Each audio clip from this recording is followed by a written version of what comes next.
Afternoon, everyone. Welcome back to BCB Main Stage 2019. We're so glad you're here with our last and final speaker for the season, Steve Schneider. For a bartender who's got his roots as a proud American, he has rapidly become a global player. From New York City, he now owns and runs world-acclaimed bars in Shanghai, Panama City, New Jersey, and Singapore, and is pretty much a household name in all bartending households. Iconic, passionate, dedicated, and talented, our Captain America is happy to share his experiences and his wisdom, and we couldn't think of anyone else to be the mic drop for this year's show. Please welcome to the stage, Steve Schneider.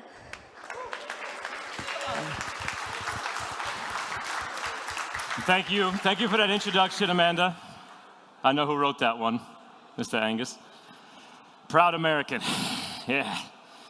I'm really happy to be closing out BCB 2019 with a bang. And there's some Americans in here. That wasn't a gun joke, I swear. But I really want to start off, though, with just a little something.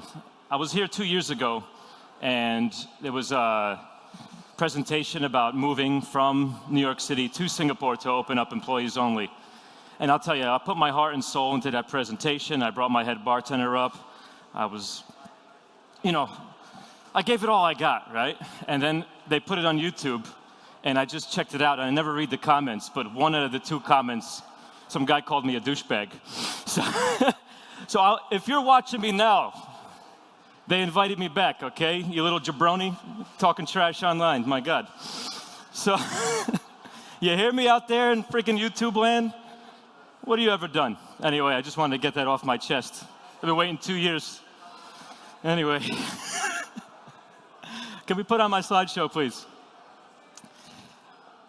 When Angus asked me to come out here, first of all, this is like my 6th to 7th BCB. I love it over here. It's always fun to run into old friends and industry people from around the world.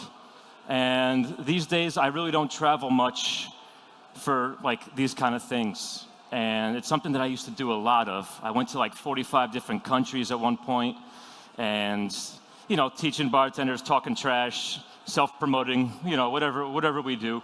And I was always talking about wanting to own my own bar, I wanted so much out of owning my own bar. That was my vision. I've been bartending now. This is my 17th year coming up, and I'm 36 years old. And 3 years ago, Employees Only Singapore was my first bar, and then everything changed for me. My approach to business, my approach to the industry, my approach to life in general. In those 3 years, I now am a proud owner, whether it be an operation or an investment, or a silent partner in now 6 different venues in the last 3 years. So I travel around a lot. I'm talking like, I don't really have a home. I mean, I get my mail in New York City these days, but I wouldn't say I live anywhere. And I spend a lot of time on an airplane, in a metal tube in the sky, traveling between cities. So I'm alone a lot. I really am. And during these times of me being alone, I really just think about life and think about business. And solitude is actually, it's very comforting for me. And to be honest, this year, BCB, I came out here with a terrible attitude. Like I really kind of didn't want to come. Because these days, I really feel most comfortable. I really feel at home at either one of these 6 different restaurants and bars. And it's just, this presentation that I'm going to give is me just sort of shooting from the hip and talking to you all about how I feel about certain topics, the bars that I have, and basically how I got them, what my involvement is, and, just what matters most to me. My industry consists of 6 places. 6 places in 4 different countries with 5 different groups of partners. So if anybody here is a bar owner or a young bartender that wants to be a bar owner, listen, I'm not telling you exactly what to do. I'm not telling you how to do it. Hopefully it could get you to think about certain things. These presentations here, I never really expect to teach anybody anything. I hope to maybe spark some ideas, or maybe even you're an owner and you see what I'm doing and you're like, yeah, I'm doing something like that. Maybe it's a reassuring thing that you're doing the right thing. But I started as a barback, cleaning up puke, beating up Georgetown kids, you name it. And then now I own 6 bars and I live off of passive income in a nice apartment in New York City. If that's something that you might want, just listen to what I got to say and I hope I can help. But feel free to disagree with me. That's the beauty of this industry, is that we don't have to agree with each other. We don't even have to like each other. But for me, it's all about what happens in that bar and, your end product, how you measure success. There's a lot of patting on the back these days when people measure success in much, much different ways. For me, I got in this business to be rich. That's how stupid I am. A lot of times these days, a lot of the kids get into this business to be popular. Me, I just want a retirement plan. I want freedom, right? Isn't that what we all wanted? Oh, follow me on Instagram. I don't really post much on social media. I don't like telling people where I am anymore. Truth be told, I'm usually hiding from salespeople. So as soon as I check in somewhere, they're usually the next people to call me and start tugging away trying to get something from me. So I'm making a joke, but how does this work? Also, I'm going to be popping back and forth between slideshow and spreadsheets. Just like that.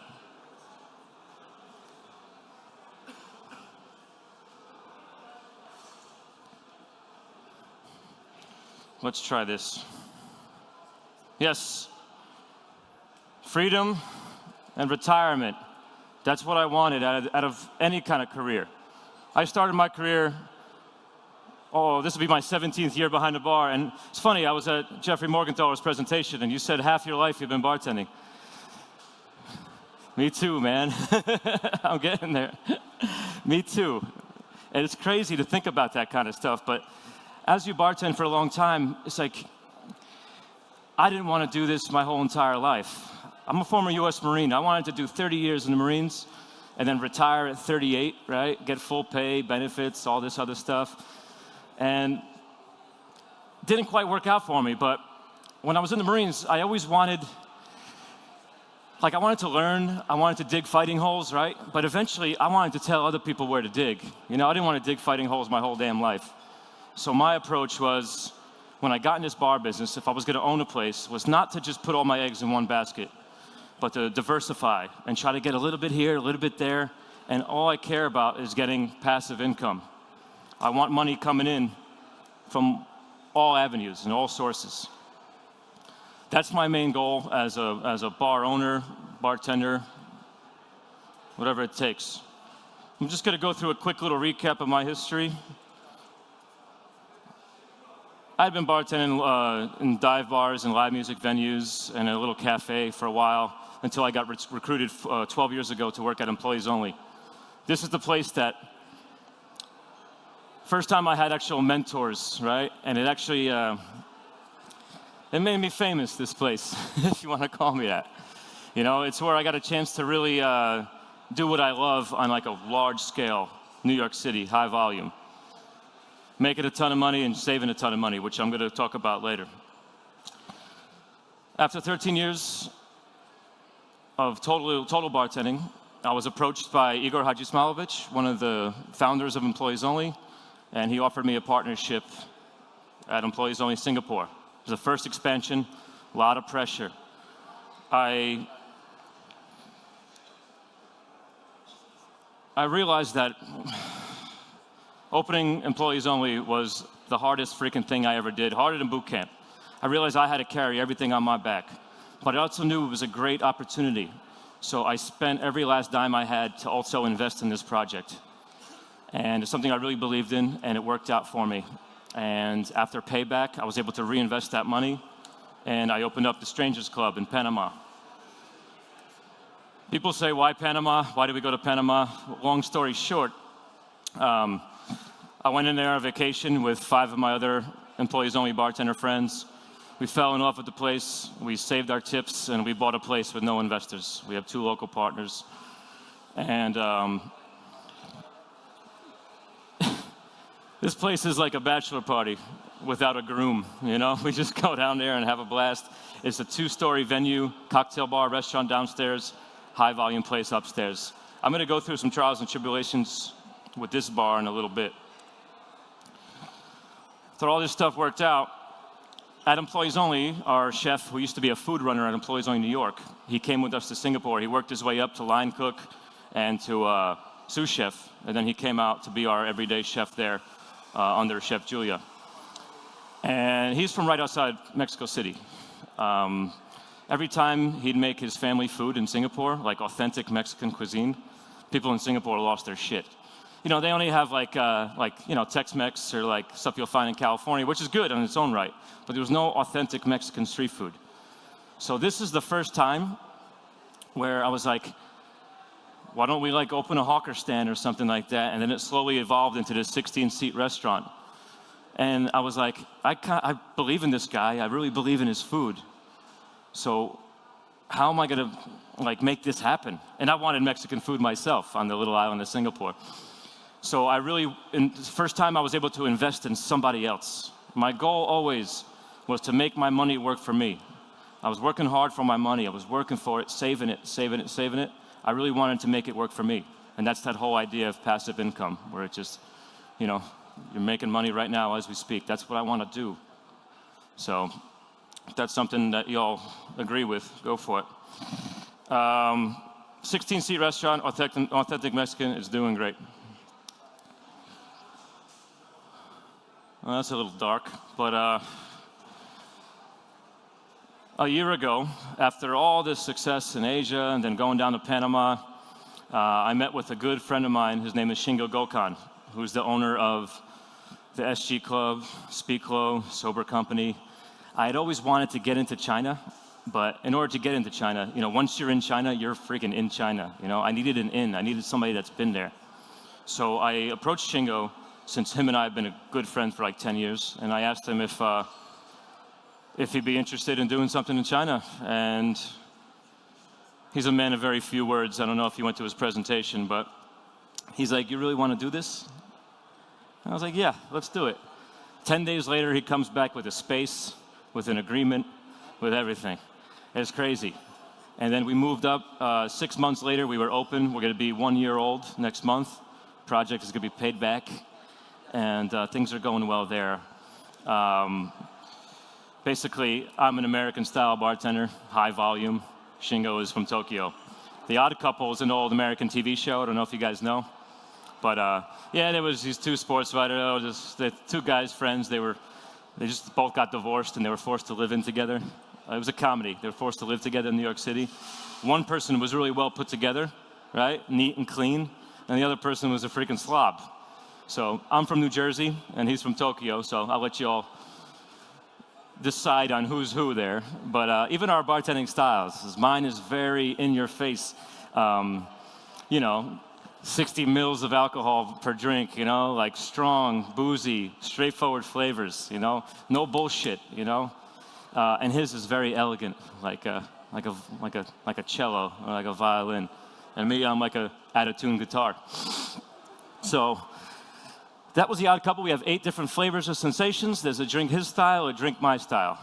So when you come in, we recommend you buy 2 drinks, you know? So get to try all the different flavors from me and him. So it's been a very, very fun project. We were both born the same year, 1983, so we designed it where it's not like an 80s bar, like a cheesy 80s bar, making like decent versions of shitty drinks, you know?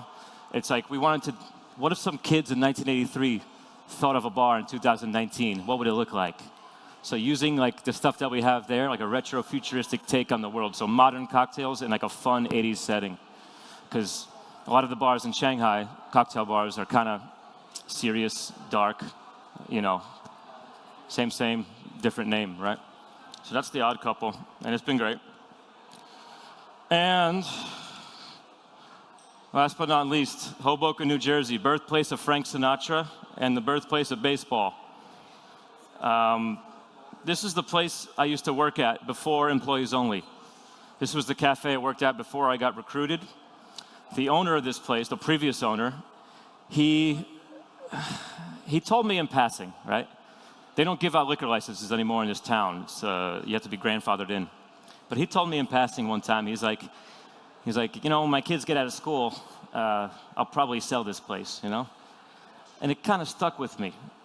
I was like, this was maybe 13 years ago he told me this, and I was like, man, I never thought it would be possible, though.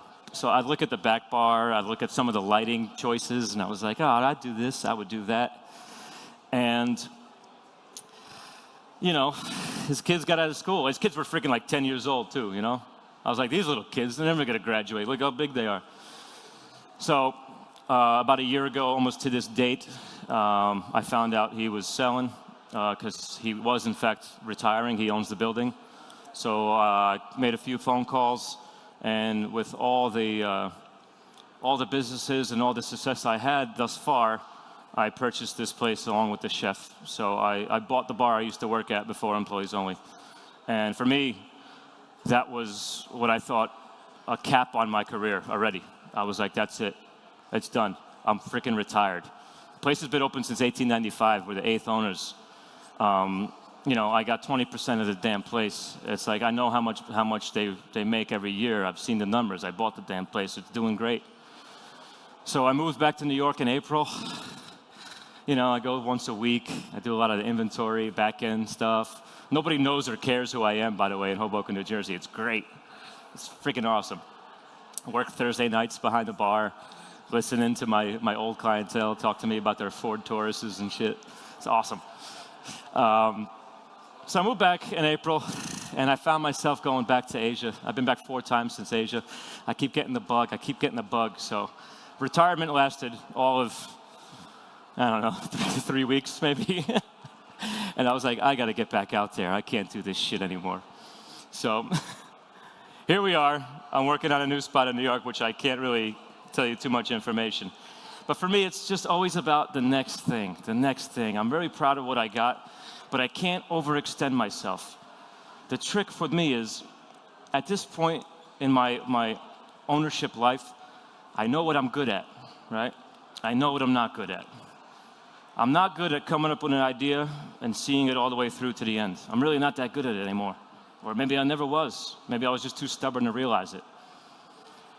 I'm very good at coming up with an idea or putting a little salt and pepper on someone else's existing idea. So, which makes me feel like a valuable teammate and a valuable asset to my partners, where I know enough to know that I need help. That's one thing in Singapore that I wish I knew going in was you need fucking help, you know? I wish I knew that. I survived, I made it, I'm feeling good these days, so I was able to endure, but it was very, very hard. So that's why all these projects I take on, I try to get, you know, somebody on board with me. And I have a lot of employees these days, a lot of staff members. And they're my industry, they're my everything, they're the only people that make me not so lonely on the road. This was my step of, so I'm gonna go all the way back to the beginning now. Step 1 for me to opening up my own bar was getting good at what you do. Being a great bartender, being a great employee. But the reason why I got an opportunity to open a bar in Singapore wasn't because of Hey Bartender the movie. It wasn't because of any kind of popularity within the industry. It's because I managed the fuck out of that bar. From the staff to the back end numbers, I knew that bar inside and out. I had to answer to everything. And that is the most important part if you're gonna run your own business. If you guys are bartenders now, and you're a bar manager, own that damn thing, you know? Like, people would often ask me when I was working at Employees Only full-time in New York, they'd say, do you own the place? And I was like, tonight, motherfucker, I do, you know? Like, this is my damn place. I took a lot of pride in that. And I was able to, and thankfully my mentors there at Employees Only were able to give me a platform, you know, to like make mistakes, right? To learn from them. I've made every damn mistake in this industry you could possibly make, you know? And that's where I learned the most, was through fucking up more than I did from getting things correct. So getting good at what you do. Manage that damn bar. Know your numbers. Work on your damn spreadsheets, you know? Do what you gotta do. And then save your damn money. VJ touched on this a second ago. But when I was offered an opportunity to open up employees only in Singapore, I was like a junior partner, right? So it was a foot in the door, right? To get my first kind of ownership, my first opportunity of passive income. But I was giving up a lot at EO New York. I was giving up my big money shifts, you know? We make between $750 and $1,000 a night, you know? I'm giving that shit up. I'm taking a major leap of faith. I needed something a little bit more. So after saving my money, I was able to invest in employees only as well, and I doubled my points, and now I have the highest amount of points there, you know what I mean? And it was that, you know, believing in yourself, taking that leap of faith. I wouldn't have been able to do that if I didn't save money. So, like, I told you I was making a shit. I'm gonna talk about money a lot, which is kind of awkward in these bar settings, but I mean, whatever. This is like, I'm gonna shoot you straight. I'm gonna be honest with you. I'm not gonna sugarcoat any bullshit. This is what I did, all right? And this is what I care about. This is what matters most to me. Not money, just retirement, freedom. That's what matters most. You gotta have money to do that, you know? You gotta have these passive income coming in my opinion. Feel free to disagree. I was making a ton of money, but I was living fast, very, very fast. This was maybe 5 years ago, maybe even 6 years ago now. You know, I was just turned 30 actually. Yeah, it was 6 years ago. I just turned 30. I was living so damn fast, making money. I was spending money though, more than I would make. And I was making a shitload of money. I couldn't tell you one thing I bought. You know, oh, I could, you know. As soon as I decided to stop putting money up my nose and started putting it in my bank account, I mean, my bank account started rising pretty high, I'll tell you that much. And I was like, I'm so good at running the business, you know, at managing the bar. Why can't I fucking manage my own life? What the hell's wrong with me? So I honestly did a little profit and loss of my life. So you all don't have to do this, but I honestly did this for a 3-month stretch, right? I calculated how much money I made. In the United States, we make money per shift, so the more drinks you make or the more shifts you work, the more money you make. You know, we're not really on salary. As bar manager, I was on a little bit of salary, obviously. I would go out and work like catering events or fly to a country and give a talk or something like that. So I'd write down in a little spreadsheet all my means of income for the whole year, broken down by months. Wrote it all down, put it in my income, just like you would in a bar. You know, instead of food and drinks and retail maybe or something, it was, you know, shifts, paycheck, off-premise events. And I added it all together, and then I calculated how much you spend. You know, a lot of stuff is digitally. You know, go back and actually check this stuff and put them in certain categories. I'm gonna back out of here for a second. Look at my sheets over here. Ah, shit. I kind of made this little template here. Just, I did it in euros because I'm in Europe, right? And I just put any bullshit number in here as your income.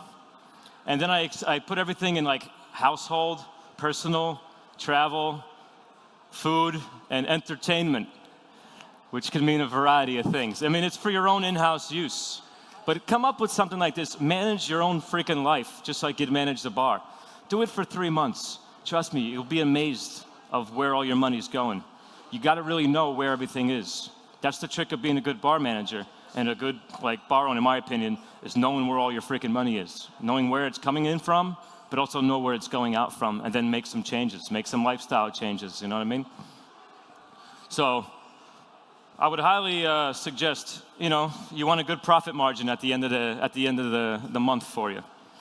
And I know, like, you don't have to make a lot, but every little bit kind of counts, you know what I mean? Like, I made a lot of sacrifices when I started saving money. I was eating like microwave ramen noodles that you get at like 7-Eleven, you know, I was eating that crap. Some days I would go maybe 3 days without spending a single dime, you know? I don't know. I was so freaking cheap, but my goal was to save enough just for a little piece of the pie. Just a little piece of the pie. I just wanted something. And it worked out for me, so I highly recommend that. If anyone has any questions or comments, just let me know. I'm an open book. There's really nothing, no topic I'll stay away from. All right, I told you partnerships, right? Partnerships can be very, very hard. Very hard. I know a lot of people that have trouble maintaining one group of partnership, right? I, like I mentioned before, have 5 different groups of partners, so that will tell you a little bit about me. I could play well with others. I really can. And I suggest that you know your strengths, right? And you know what you can do. And, don't overexert yourself. Do your part in the partnership. Show up, do it, and also, rely on your partners to come through on their end, and you just got to put your faith in people if you're going to be a partner with them, because it's like having a baby with them, it really is. Eventually, as I get older, I would like to have less and less and less partners and have everything myself. A good friend of mine in Las Vegas, he's got his own place, all his, and it took a while. He had partners before, but eventually I'd like to get there. But for now, I'm just trying to sprinkle myself in little areas and just do what I'm good at, and that's managing the freaking bar and training bar staff people. That's what I do. I'm sticking with it. I'm not trying to veer off the path yet. Obviously, I try to learn and cross-train, but I know what I'm damn good at, and assert yourself. When you get partnerships, obviously you're going to have to get money, right? You got to decide. If you have money yourself, good. But if you're going to ask someone else for money, these are some questions that I would ask myself, and I'd recommend you ask. I'm sure there's more, but how much money do you need to open? You got to write all this shit down. You can't just come up with a figure. You got to write everything down. How much do you want to keep? Because obviously you should be getting a percentage because you're an owner-operator, and the investor is pretty much just what I'm doing in Papi's Tacos. I'm rolling the dice, hoping that someone else comes through for me. Your operating agreement, right? Who does what and for what percentage? Try not to be able to be fired from your own bar. I know of a lot of bar owners who have been fired from their own bar. I don't understand how that happens. Bad deals, bad operating agreement, who knows? Or maybe they're just jabronis, you never know. How long is your lease? If your payback plan is 4 years and you have a 5-year lease, what the hell are you doing? You know what I mean? You're just wasting everybody's time, more or less. You're wasting your own time. So try to lock in like a really long lease or like some kind of option, or have a plan on that front. And how the hell are you going to pay these people back, and when? Obviously, that all comes with a business plan, right? Some rich guy probably said this, I don't know. They don't just give money away to anybody, You have to be good at what you do, like I said. You got to have a plan, and they want to know when the hell they're going to get their money back. There's few people that are just going to throw money at you, I mean, God bless them if they did, Good on them. But very few people are going to give you that faith. Even if they love you, they're going to want to see something, right? So if you don't have a revenue assumption, where's this dinghy? There's a spreadsheet here, revenue assumption. Basically, I don't know if y'all can see it, but up here is in gray. It says 20 and 25. This is just bullshit arbitrary numbers, right? These are all locked in together. The days of the week, number of covers, and that's food and that's beverage. How many people can you realistically get in your bar? Like, be honest, use your own experience, How many people are going to actually make their way through the door? Of course, we all love to open a place and there's a line out the door from the beginning and it stays that way, but you got to be honest with yourself, and you also have to be, what is the word? Not so aggressive, cautious, You have to be conservative with your predictions here as well, because it's better to overachieve than to under-deliver, you know what I mean? If you tell an investor you're going to pay him back in 3 years and you do it in a year and a half, you look like a damn superstar, And they're going to give you their money next time even quicker. So always be conservative with your numbers here. This obviously then gets put into a monthly assumption. I'm not gonna like tell you how to do this kind of stuff. One of my best mentors, his name was John Hogan. Every time I used to ask him how things were done, he'd tell me, "Yeah, go figure it out." You know, and I loved it. I once asked him how to like make a vermouth or some shit like 14 years ago. He's like, "Oh yeah, you want to learn? We'll figure it out." And you know, ask people in your other bar owners in your neighborhood, because all bars and all businesses are different. So ask them about their revenue assumption. I'm sure they have some kind of form, and maybe hopefully they could share it with you. But everybody's is different. And Liebe Aussteller, liebe Besucher, es ist 17:30 Uhr. Der Barback schließt in einer halben Stunde. Zeit für die letzte Runde. Are they translating my presentation?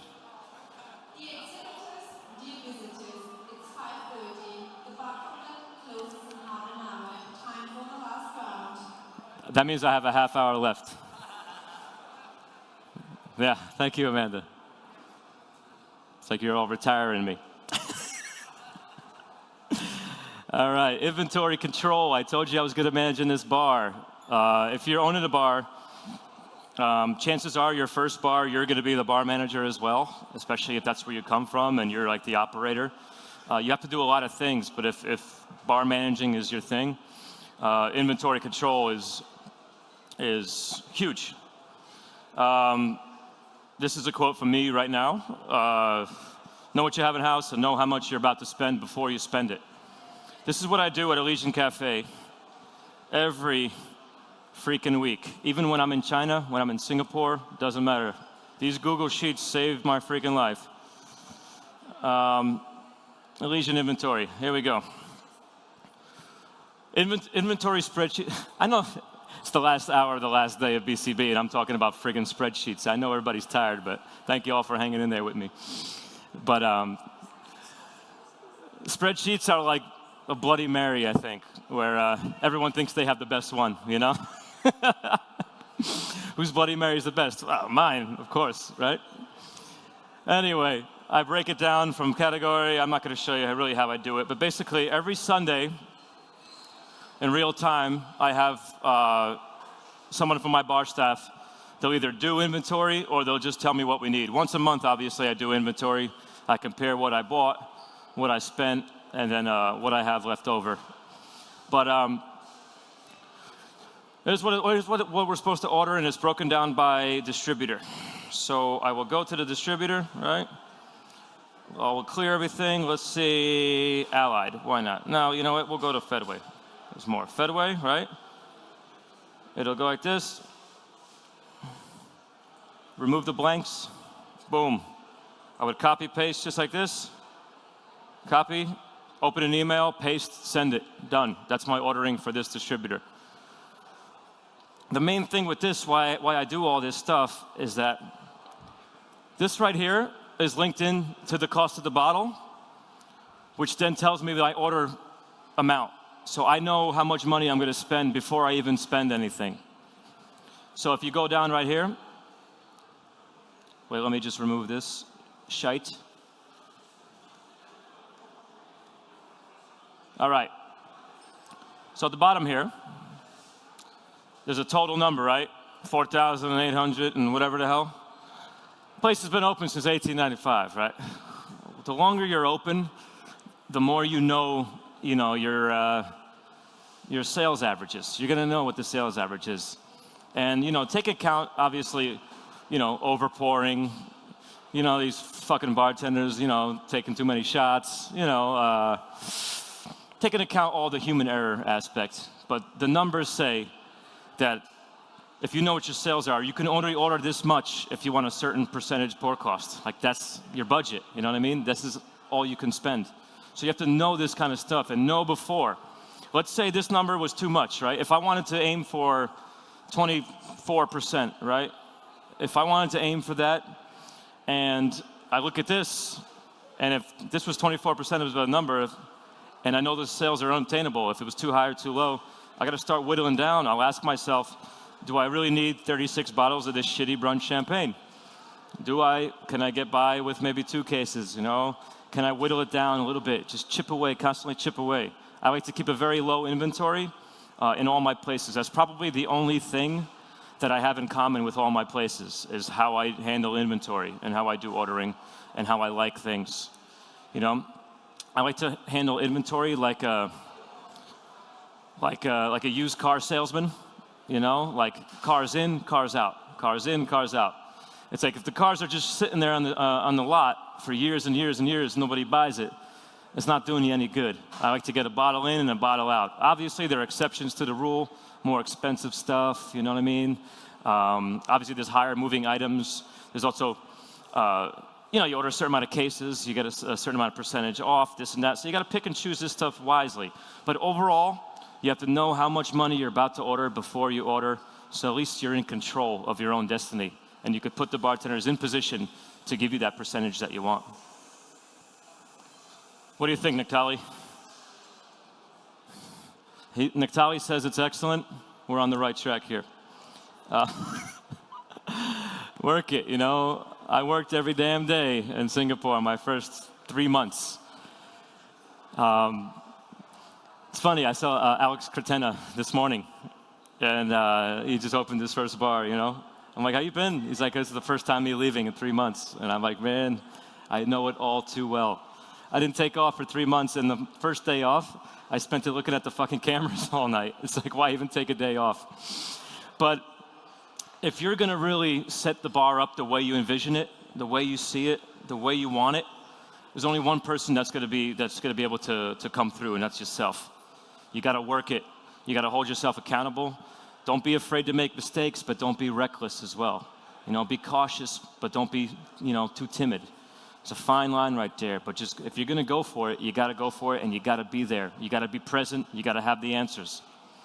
And the staff's gonna respect you if you're actually working it with them. Profit and loss, we talked about the life P&L, you know what I mean? Handling your own life. Same idea with here, the profit and loss. When you see it every month, your general manager or your accountant should be providing you with profit and loss, so you could actually see where your money's going and how much money you're coming in to see how much profit you got. Captain Obvious once said, the lower your cost of goods, the more money you make, right?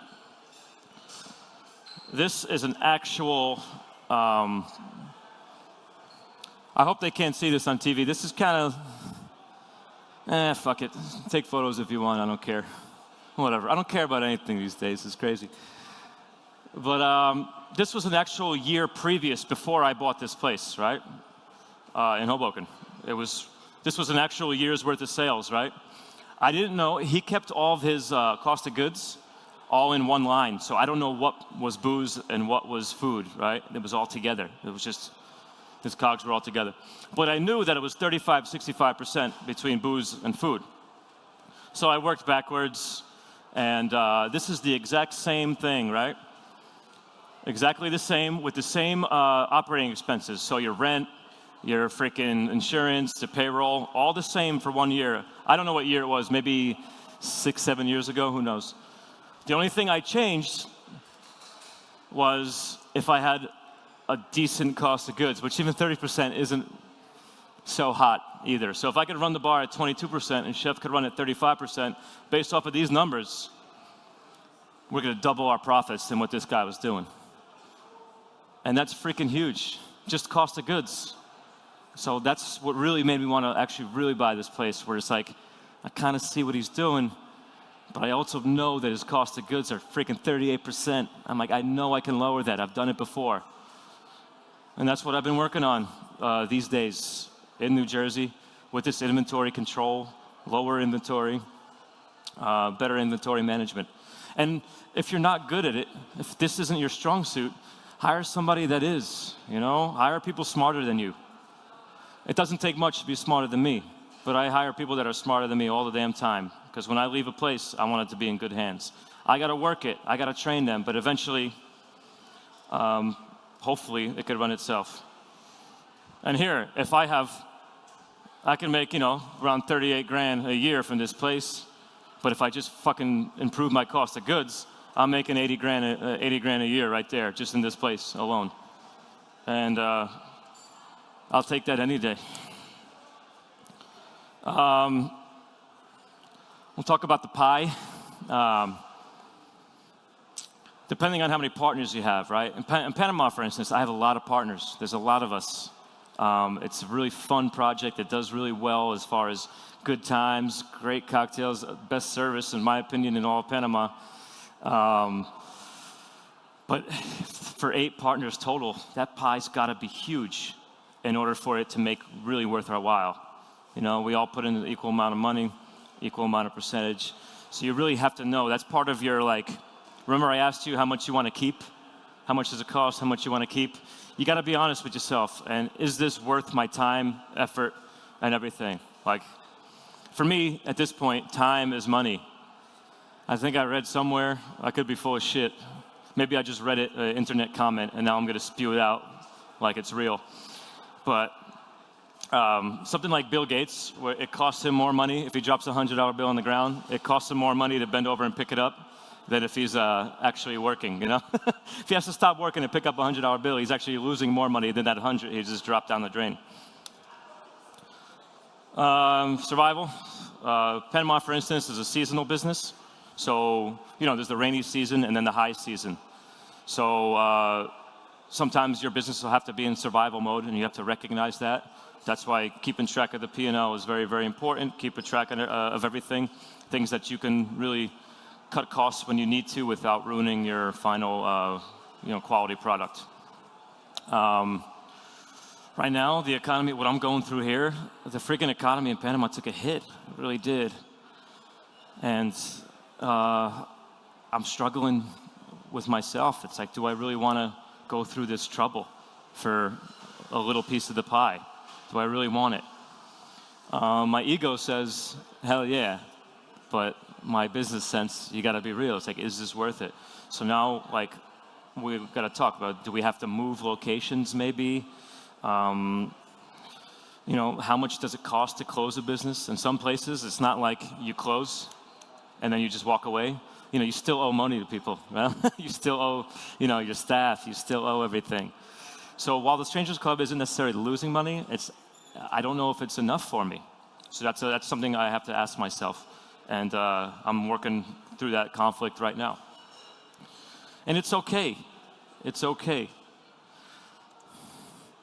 Staffing and training, I mentioned hiring people that are smarter than you, people that want it. I was given 0 promises when I started at Employees Only. 0. Nothing. I had to earn it just like everybody else.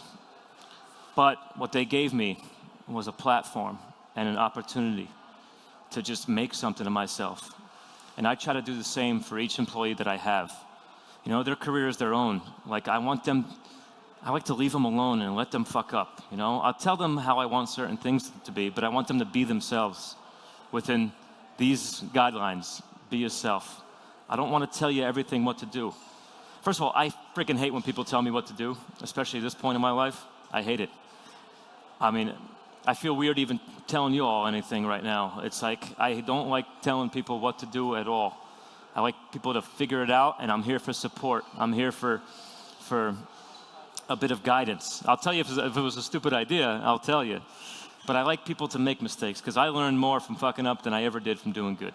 Second time I said that. I'm really, really, really positive that that's the way it works out in life in general. So give them, I told all the kids in Singapore and all the kids at The Odd Couple, it's like, all I'm going to give you is a platform and an opportunity to make something of yourself. Own my bar, damn it. Own it. Make something. And some of the kids really have taken advantage of that. And in the future, when I am going to open more places, I can. I have the means, I will, I have the money for it. I'm going to involve them more and more. I call them my titans. I call them my titans because they're all like this big. But I'll tell you, it's about bringing people with you when you've done good things. It's about giving an opportunity to those that have been so loyal to you. That's what I got. And I can't wait to provide that with other people that have been so loyal to me. And I firmly believe in that, bringing people along with you for the ride. Because then if people around you are successful, you're going to be successful by association, correct? And again, a lot of these things I'm saying is not new. Obviously, I'm stating, the obvious on a lot of these things. But I'm telling you, it's super important to me, and I really live by these set of rules and standards. Wrapping up here in the next, got about 15 minutes. I'll leave some room for questions. But in the meantime, this is like my last slide, so I'm going to talk really slow because I got to fill 10 more minutes of time. I'm kidding. But the future, I mentioned a lot of things, what's happening, what's coming up. Retirement wasn't for me. In my life, I have a new set of goals. After I opened my first bar, my second bar, third bar, I was like, this is fun and all, but I foresee myself wearing myself thin. That's why I really want to bring everybody up that has been loyal to me. BCB will be closing in 15 minutes. Is that what they say? Yeah? I'm a Schneider. My father's father was German. But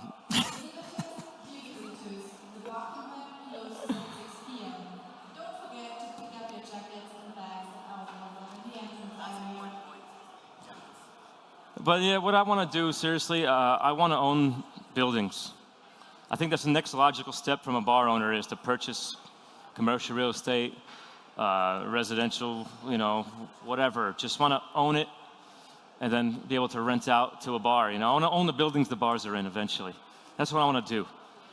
Like, I can't believe it, but I really want to be rich, Ever since I was a kid, that's what I want to do. I want to be rich, and rich doesn't necessarily mean like driving a freaking boat, like I just want freedom to be a dummy, I want to just do whatever the hell I want to do. That's what I want. I want to be free from any sort of, shackles of life. I want to do whatever the fuck I want to do. I want to be able to make stupid jokes. I want to be able to just live a peaceful life and provide if I ever have a family. Who knows? I probably won't, but who knows? That's what's the future for me. I have a new set of goals. So now it's like starting all over again. How the hell do I do that? How do I buy commercial real estate? How do I buy residential stuff? I mean, a lot of the other investors at EO Singapore, they made a freaking fortune off real estate. I'm doing some research. I think I could really do this. But I need money to do that. So I'm reinvesting right now. My money's working for me. I'm still working for my money. I'm not on really anybody's payroll. But, I kind of live like an asshole this year. But next year, I'm really going to start saving. Hopefully, a lot of the income that I invested is coming back. So that's good. But I got to save it, and I got to live frugal again and keep track of my life. Budget my life out again. Things change. But know how much I'm making, know how much I'm spending, and how I'm spending my money. And then make some life changes if I need it. Because again, if you really want something in this life, ain't nobody gonna give you a damn thing. You have to actually sit there, have discipline, and look at yourself in the mirror and ask yourself, how bad do you want this? And then you roll the dice and see what happens in life, right? Win some, lose some. Don't be, discouraged if things don't work out. Shit happens, as long as you have your health and as long as you have your will, you're gonna be okay in this business and in this life. Believe in yourself, get people that believe in you, find good friends in this industry, or even anywhere in life, and help each other out and rise together, and you're going to be guilty by association. And I firmly believe that. And I'm really tired of talking. I thought I'd be able to make it to 1 hour, but if anybody has any questions. What's up, babe? Gracias. I have two of them, actually. What's up, babe? One is when you partner, do you get a specific ROI for the plan? Second? When you partnership, do you have a specific return of the investment, ROI? A specific one? Well, it all varies from place to place. Like, what we did in Singapore, we gave 100% back to the investors until we were paid back. Then there's a different split, 80-20 split. But Elysian I am also an investor there. So no, we don't necessarily have a time frame, but we want it back as soon as possible. That's for me. I don't want a little bit, just give it all to the investor, If I'm an investor, I would want it back as soon as possible. So that's what I try to do for people. But there's other people that have done differently. There's 60-40 splits where they give 60% to the investors and they'll keep 40%. And when it's paid back, they'll flip-flop or something like that. Who knows? That's the good thing about the deal. When you do the business plan and when you ask for money, ask how much you want to keep. You can put any kind of deal you want in writing, but just make sure, that you look it over, you get the lawyer to look at it, and make sure that it's something that's actually beneficial for you, and it's something that you can actually deliver on yourself. Don't fucking lie to yourself when you're doing these business plans and these assessments and stuff. Be real with yourself. What can you really do, What's the second question? When do you open a venue in Mexico? I'm going to Mexico on the 20th. I've only been once in my life. Yeah, I've only been once to Mexico. I've been to, I don't know, we'll see. I think I'm going to stay stateside for a little while. Take a look Who at knows? the niche. How are the taxes there, man? We'll see. But I always have a little bit of bucks, to be honest. I got a few bucks that I'm always interested in listening to people if they have any legitimate, investment opportunities and shit. I feel like I'm selling everybody timeshares now. But no, I always have a little bit of money in the bank now, just in case I see something that I think I'd be interested in. I rarely do anything passion-based, Show me the numbers. How am I going to get my money back, I don't have complete, bullshit, fuck-off money just yet. But if I do, then that's a whole different story. Right now, I still like to make kind of calculated decisions on where my money's going. Any other questions? And you could ask me about anything, bartending and stuff, whatever. What's up, bub? I want everybody to go online and call me a douchebag. Believe that fucking guy? Yeah. Yeah, Steve, just wondering, why not focus in your businesses all in, say, New York or New Jersey, so you can increase your buying power and, and other benefits? Why don't I, you said? Why open several projects in different countries? Oh, I was just looking at opportunity, China's got so much money floating around out there. I wanted to get in on that new Chinese money, man, Okay.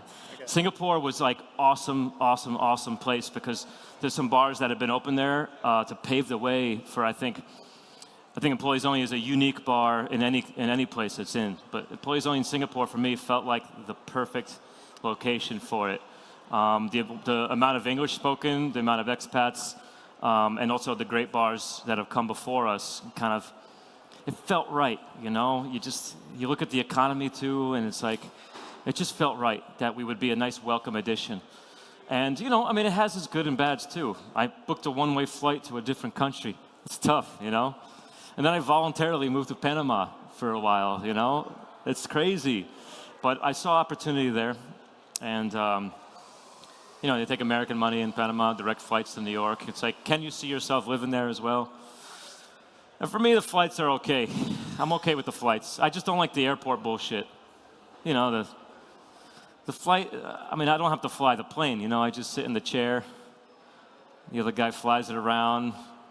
They give me the little prisoner food. It's okay, I'm okay with it. But, overall, I don't mind the flights. I can do it. Especially now, this day and age, you could remotely do so much stuff. And for me, it's more about, do I find myself comfortable in a certain place? And, is it a smart, wise business decision? Especially American-style bartending. I'm the only person in Asia that knows how to train employees-only style bartending. It's just me. I'm because we're so unique, our style of service, our speed, and this and that. I have a skill set that no one around me has, but the demand for great drinks is there. And for better or worse, I'm different, And so I have something to offer. At least in my own opinion. I could be completely full of shit, but hey, it's worked out for me, I hope that answers your question. Yeah. Yeah, thanks. I joke around a lot. I'm sorry. My brand of humor is really strange. Imagine being out in China. Nobody understands my brand of humor. I don't know if it's ruining my humor or if I'm just getting funnier. I can't tell.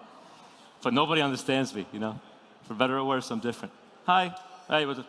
Hey, so throughout a lot of the states, and we're seeing in Europe as well, you're seeing more kind of decriminalization of marijuana and other drugs. Do you see that kind of disrupting the cocktail industry and the bar industry in the long run? Yeah, man. Too many people smoking weed and focusing on non-alcoholic spirits and shit, man. Yeah.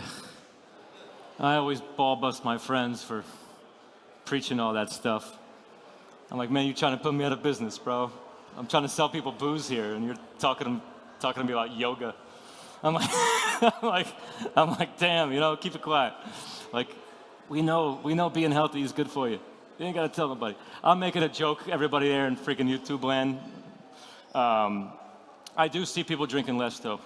So my goal is to wait it out for one more generation, because I think the generation after this generation is gonna be freaking raging alcoholics, man. They're not gonna wanna be like the generation before them, you know what I mean? They're gonna wanna go for it. Why, you guys don't agree? Why are you pulling back on me here? Come on.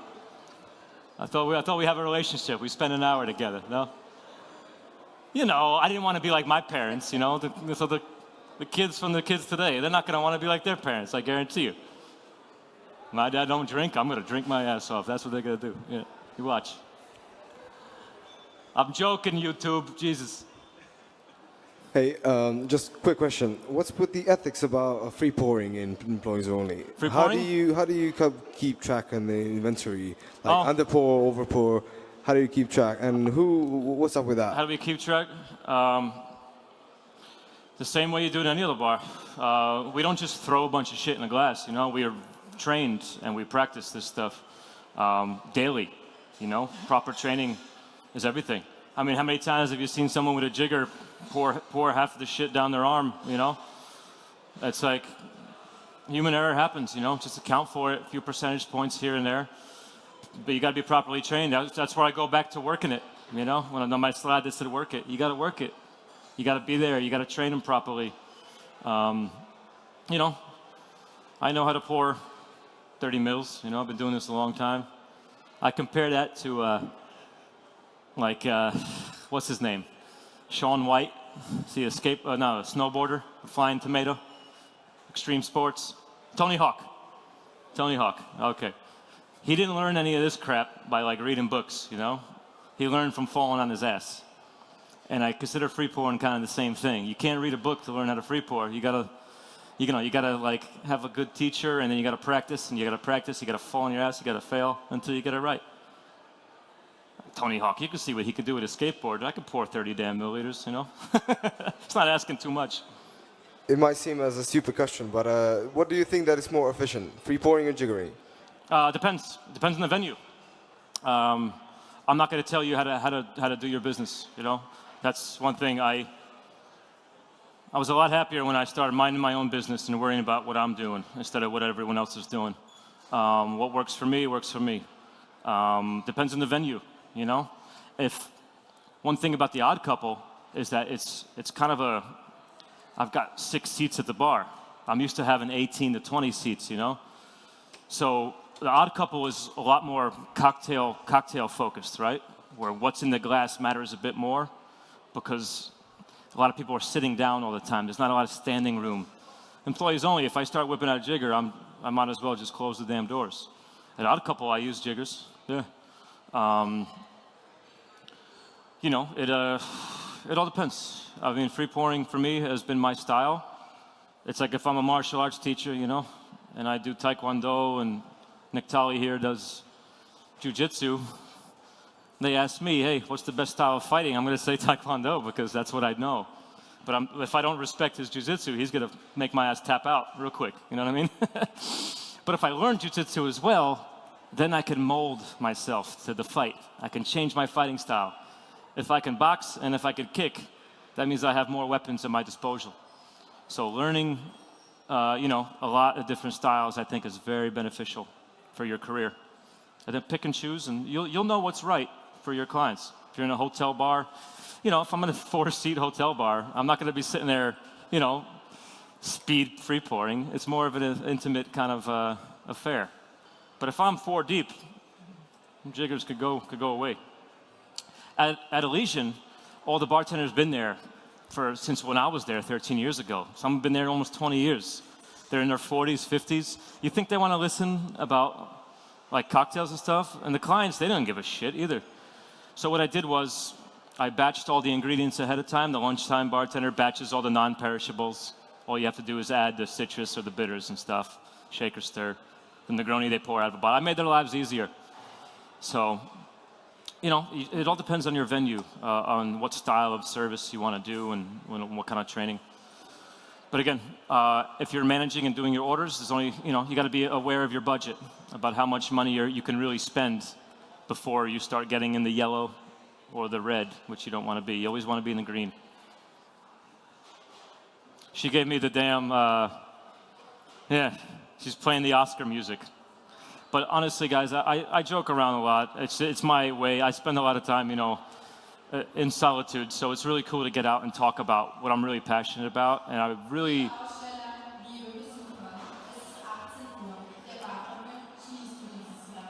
Sí.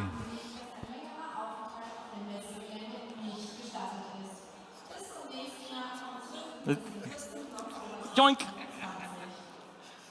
But honestly, I just really want to thank everybody.